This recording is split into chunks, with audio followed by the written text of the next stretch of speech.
Hi guys, how are you? I hope you are fine in this lockdown time. So guys, आज का है 10th session और आज के सेशन में हम लोग सीखेंगे about preposition. What is preposition? But preposition समझाने से पहले मैं चाहता हूं कि आपसे कुछ इम्पॉर्टेंट बात कर लूं. तो वो इम्पॉर्टेंट बात ये है क्या, जब मैंने आपको स्टार्टिंग में डे 1 से हम लोग एक गेम स्टार्ट किए थे, जो गेम का नाम था unlock the English fear challenge in this lockdown time. तो ये अनलॉक द इंग्लिश फियर का चैलेंज ये था कि मैंने आपको बोला था कि ठीक है, आप जो 30 डेज का या 30 सेशन जो भी मेरा फॉलो करेगा, तो दैट गाय और that person will be able to speak in English definitely इंशाल्लाह. बट वो मैंने कुछ स्टार्टिंग में जो वीडियो अपलोड किया था, वो वीडियो के अंदर आप देखोगे कि वो वीडियो सिर्फ था 5 मिनट का, या तो 4 मिनट का, या तो 3 मिनट का, या कुछ 7 से मतलब 2 से 5 मिनट के बीच में वीडियो था. सो वो स्टार्टिंग में मैंने 3 वीडियो जानबूझ के डाला, वो 3 मिनट का, क्योंकि मुझे देखना था कि कितने लोग इंटरेस्टेड होते हैं. और as you know that vocab is known for its quality. So I believe in quality, not on quantity. So I would like to speak with you something which is genuine. तो वो genuine बात ये है, क्या अभी जब day 7, day 8, day 9 गया, तो वो सारे सेशन थे कंसेप्चुअल बेस पे.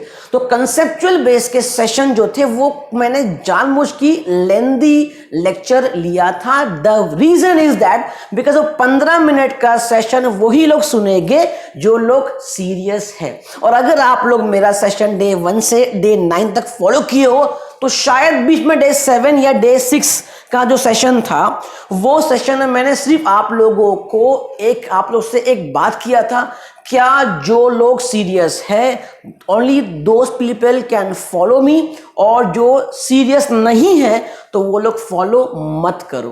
तो वैसे भी 3-4 दिन के बाद जो मुझे चाहिए था कि मेरे फिल्टर्ड क्राउड इज फिल्टर्ड, अब सिर्फ मेरे चैनल पे वही लोग हैं जो लोग काफी सीरियस है.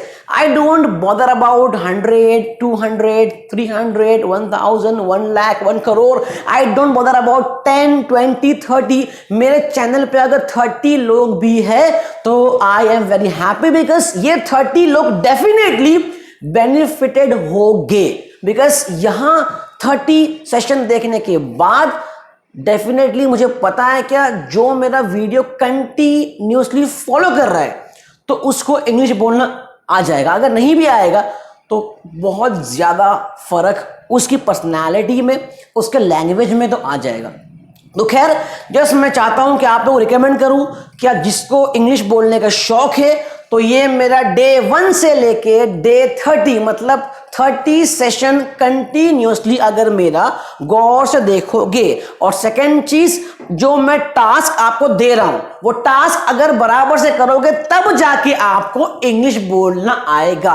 अदरवाइज अगर बीच में एक भी आप सेशन को मिस करते हो तो इंग्लिश बोलना नहीं आएगा. और this is something very genuine. ये मैं आपसे एकदम ब्लंट फैक्ट बात कर रहा हूं. So guys, so I hope that you will follow and you will very serious, आप बहुत सीरियस होगे ये कोर्स को लेके. तो खैर, आज का सेशन था हमारा preposition. What is preposition? Preposition grammatically क्या होता है, हम लोग को उसे कुछ करना नहीं है, बट हम लोग इंग्लिश के सेंटेंस के अंदर ये प्रीपोजिशन यूज क्यों करते?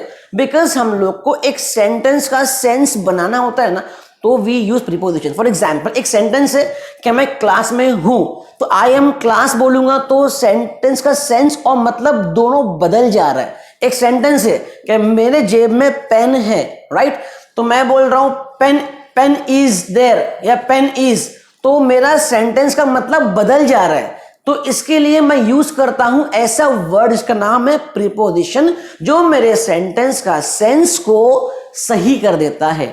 उसमें कुछ ऐसे वर्ड्स हैं जो हम लोग डेली लाइफ में यूज करते हैं. फॉर एग्जाम्पल, इन कब आएगा? हम लोग को यहां सीखना है 2 चीज. एक, कौन कौन से प्रीपोजिशन मतलब वर्ड्स जो हम लोग नॉर्मल ज्यादा करके सेंटेंस में यूज करते हैं, वो मैंने आपके सामने एक लिस्ट बना के बोर्ड पे दे दिया हूं, राइट। सेकेंड चीज आज हम लोग ये सीखेंगे कि वो प्रीपोजिशन की प्लेस क्या है, वो कहां पे आएगा। तो फर्स्ट इन होता क्या है? इन मतलब में, अगर कोई चीज में है उसको इन बोलते हैं। फॉर एग्जाम्पल, मैं क्लास में हूं, आई एम इन क्लास।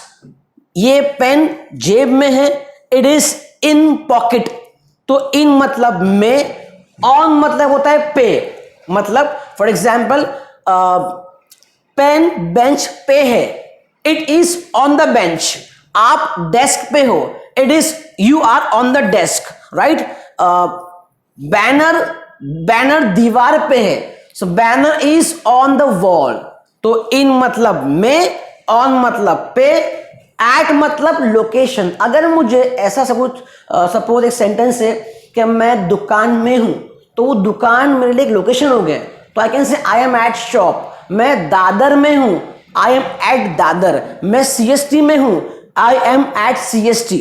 अच्छा, हो सकता है बहुत लोग को डाउट होगा कि सर अगर मैं सीएसटी में हूं तो मैं मतलब तो इन होता है, तो मैं एट क्यों लगाऊं? अब फॉर एग्जाम्पल, मेरा डेली का जॉब है सीएसटी, मतलब मैं डेली सुबह से लेकर रात तक जाता हूँ सीएसटी और रात में घर पे आता हूँ। तो अगर मेरा वो रूटीन डेली का बंधा हुआ है और मुझे कॉल आता है कि सर मास कहाँ हो, तो I can say I am in VT, I am in CST. But अगर मैं सीएसटी का मेरा डेली का रूटीन नहीं है और मुझे कॉल आ गया है क्या sir where are you, so I can say I am at CST, I am at Sion, I am at Dadar. तो ये हो गया लोकेशन को एड्रेस करना। नंबर 4 इज विथ मतलब होता है साथ में। फॉर एग्जाम्पल, तुम मेरे साथ हो तो यू आर विथ मी, मैं तुम्हारे साथ हूं, आई एम विथ यू, वो लोग मेरे साथ है, दे आर विथ मी। तो इन मतलब में, ऑन मतलब पे, एट मतलब लोकेशन, विथ मतलब साथ में, ऑफ मतलब ऑफ में ज्यादा करके अगर कोई सेंटेंस में की और का ऐसा वर्ड आता है तब हम लोग ऑफ का वर्ड यूज कर सकते हैं। फॉर एग्जाम्पल, मुझे बोलना है क्या ये मार्कर कैमलिन का है, कैमलिन का है, इट इज ऑफ कैमलिन। मुझे बोलना है ये फैन पीएसपीओ का है, पीएसपीओ का, इट इज ऑफ पीएसपीओ। मुझे बोलना है कि ये डेस्कटॉप इंटेल का है, आई कैन इंटेल का, इट इज ऑफ इंटेल। तो अगर कोई सेंटेंस के अंदर आप इन की या का वर्ड सुनोगे तो आप ऑफ का वर्ड यूज कर सकते हो। नेक्स्ट इज फॉर मतलब किसी के लिए। फॉर एग्जाम्पल, ये गाना आपके लिए है, इट इज फॉर यू। ये लेक्चर आपके लिए है, इट इज फॉर यू। ये क्लास आपके लिए है, इट इज फॉर यू। तो के लिए आएगा फॉर। नेक्स्ट इज फ्रॉम मतलब होता है से। मुझे बोलना है कि मैं मुंबई से हूं, मुंबई से, आई एम फ्रॉम मुंबई। मैं महाराष्ट्र से हूं, से, आई एम फ्रॉम महाराष्ट्र। मैं उत्तर प्रदेश से हूं, सो से, I am from Uttar Pradesh. तो से वाला वर्ड अगर आप सुनोगे तो आप यूज कर सकते हो from. Next word is behind. ये तो बहुत कॉमन वर्ड है, आप जानते हो कि बिहाइंड मतलब पीछे, इन फ्रंट ऑफ सामने। बिहाइंड मतलब पीछे, इन फ्रंट ऑफ सामने। फॉर एग्जाम्पल, ये बोर्ड मेरे पीछे है, I can say it is behind me. आप मेरे सामने हो, I can say you are in front of me. तो बिहाइंड मतलब पीछे, इन फ्रंट ऑफ मतलब सामने। Next is above. अबाव मतलब ऊपर, बिलो मतलब नीचे। फॉर एग्जाम्पल, ये फैन मेरे ऊपर है, it is above me. I can से परिंदे आसमान पे है या परिंदे मेरे ऊपर से जा रहे हैं, इट इज अबाव मी। तो ऊपर के लिए you can use above. Below मतलब नीचे, मेरी कार नीचे है, it is below my home. तो नीचे के लिए बिलो, ऊपर के लिए अबाव, इन फ्रंट ऑफ के लिए सामने, बिहाइंड के लिए पीछे, फ्रॉम मतलब से, फॉर मतलब के लिए, ऑफ मतलब की या का, विथ मतलब साथ में, एट मतलब कोई लोकेशन, ऑन मतलब पे, इन मतलब में। नेक्स्ट इज फार और क्लोज। फार मतलब दूर, क्लोज मतलब पास। फॉर एग्जाम्पल, वो होटल मेरे घर से बहुत दूर है, वो स्कूल मेरे घर से बहुत दूर है, वो शॉप मेरे घर से काफी दूर है। It is far from my home. Because मैंने क्या बोला, आप वापस से सुनो गौर से, क्या होटल मेरे घर से बहुत दूर है, ये सेंटेंस के अंदर मैं दूर वाली बात भी कर रहा हूं, प्लस मेरे घर से हम लोग यूज करते हैं फ्रॉम के लिए, तो यहां पे दोनों यूज होगा preposition. It is far from my home, it is far from my school, it is far from my college. तो ये हो गया फार। क्लोज मतलब नजदीक। होटल मेरे घर के बहुत करीब है या मेरे घर से बहुत नजदीक है, it is close to my home. School मेरे घर से बहुत करीब है, it is close to my home.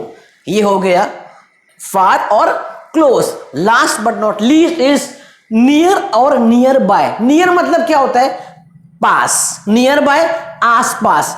For example, मैं सपोज खड़ा हूं कोई दुकान के पास, मुझे जाना है किसी के घर पे, मैं कॉल करता हूं, हेलो, मैं वो ना जो शॉप है, एक मोबाइल की शॉप है, मैं उसके आस पास हूं। अब मैं उसके आस पास बोल रहा हूं, तो I am near by mobile shop. मैं ना अब्दुल्ला पटेल स्कूल के आस पास हूं भाई, तो near, I am near by Abdullah Patel school. अगर मैं कंफर्म, मुझे पता है कि मैं अब्दुल्ला पटेल स्कूल के पास हूं, मैं दादर स्टेशन के पास हूं, मैं कॉलेज के पास हूं, I am near college, I am near school, I am near station. तो ये आस पास के लिए नियर बाय और खाली पास के लिए नियर। तो आज का सेशन था प्रीपोजिशन, जो हम लोग ज्यादा करके यूज करते हैं सेंटेंस का सेंस बनाने के लिए। अब इसकी प्लेस कहां होगी, ये हम लोग नॉर्मली विदाउट एक्शन वाले सेंटेंस जो हम लोग ने लास्ट सेशन में ऑलरेडी पूरा कवर कर चुके हैं, तो उसमें एक हेल्पिंग वर्ब था, एम, इज, आर, वॉज, वर और विल बी।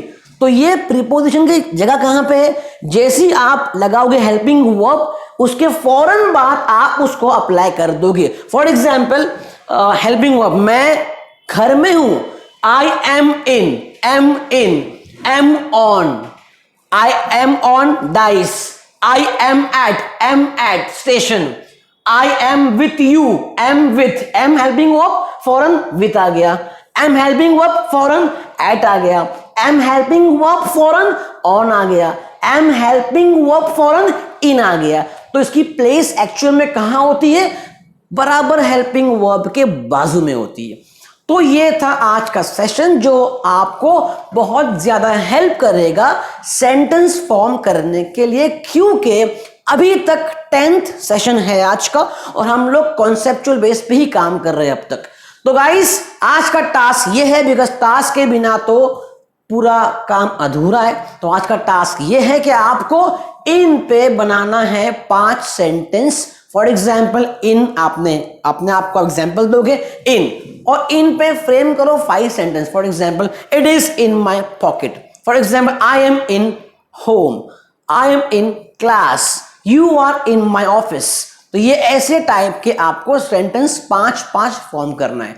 और अगर इसमें कोई डाउट है तो आप कमेंट बॉक्स पे मुझे आपके डाउट लिख के भेज सकते हो, ताकि नेक्स्ट सेशन में I will try to clear that doubt. So guys, I hope that you will follow this task and you will enjoy definitely if you follow my entire 30 session. So guys, see you soon in next session. तब तक के लिए take care, stay at your home and stay safe. Thank you.